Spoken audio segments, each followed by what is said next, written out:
নিশ্চয় কিছু মেৰিট আছে সেই ভৱিষ্যতৰ ৰিক্ৰুটমেণ্ট পৰীক্ষাত এডিআৰইৰ পৰীক্ষাত OMR তেওঁলোকে মোক কৈছে যে স্যাৰ 29 তাৰিখৰ পৰীক্ষাত ইয়া সম্ভৱ নহব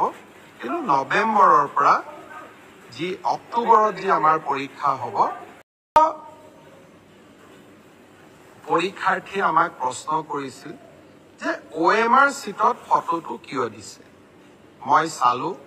অন্ধ্ৰপ্ৰদেশ মহাৰাষ্ট্ৰ আজিকালি সকলো ৰাজ্যৰ পৰীক্ষাত OMR সিটৰ লগত ফটোটো দিয়ে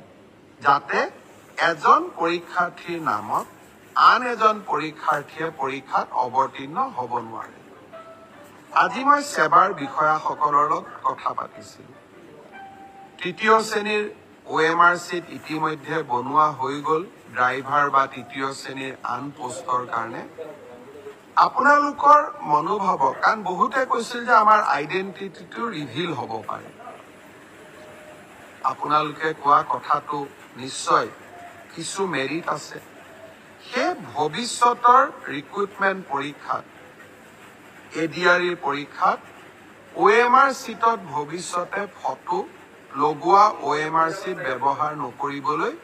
মই সেৱাক পৰামৰ্শ দিছো তেওঁলোকে মোক কৈছে যে স্যাৰ 29 তাৰিখৰ পৰীক্ষাত ইয়া সম্ভৱ নহব কিন্তু নৱেম্বৰৰ পৰা যি অক্টোবৰত যি আমাৰ পৰীক্ষা হ'ব তাত আমি OMR সিটত ফটো নাৰাখো ব্যৱহাৰ নকৰিবলৈ মই সেৱাক পৰামৰ্শ দিছো তেওঁলোকে মোক কৈছে যে স্যাৰ 29 তাৰিখৰ পৰীক্ষাত ইয়া সম্ভৱ নহব কিন্তু নৱেম্বৰৰ পৰা যি অক্টোবৰত যি আমাৰ পৰীক্ষা হ'ব